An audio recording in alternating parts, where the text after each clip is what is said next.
بسم الله الرحمن الرحيم. عن أبي هريرة رضي الله تعالى عنه قال قال رسول الله صلى الله تعالى عليه وسلم في الحديث: إسباغ الوضوء على المكاره، وكثرة الخطى إلى المساجد، وانتظار الصلاة بعد الصلاة، فذلكم الرباط. رواہ الترمذی۔ نبی کریم صلی اللہ علیہ وسلم نے ایک مرتبہ صحابہ کرام سے فرمایا: الا ادلکم علی ما یمحو اللہ بہ الخطایا ویرفع بہ الدرجات، کیا میں تمہیں ایسی چیزیں نہ بتاؤں جن سے اللہ گناہوں کو مٹاتا اور درجات کو بلند کرتا ہے؟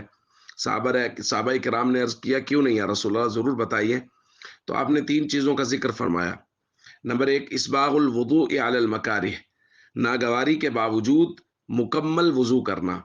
نمبر دو، وکثرت الخطا الی المساجد، مساجد کی طرف زیادہ قدم اٹھا کر آنا۔ نمبر تین، انتظار الصلاۃ بعد الصلاۃ، ایک نماز کے بعد دوسری نماز کا انتظار شروع کر دینا۔ اور حضور نے فرمایا یہی حقیقت میں سرحد کی پاسبانی ہے۔ دوستو، یہ تین کام نبی کریم صلی اللہ علیہ وسلم نے ذکر فرمائے ہیں، اور ساتھ میں فرمایا ہے کہ ان سے گناہوں کو مٹا دیا جاتا ہے اور درجات کو بلند کر دیا جاتا ہے۔ غور فرمائیے کہ ان تینوں چیزوں کا تعلق نماز سے ہے۔ وضو نماز کے لیے کیا جاتا ہے، اور مساجد کی طرف زیادہ قدم اٹھانا، ظاہر ہے مسجد کی طرف نماز کے لیے آیا جاتا ہے، اور ایک نماز کے بعد دوسری نماز کا انتظار شروع ہو جانا۔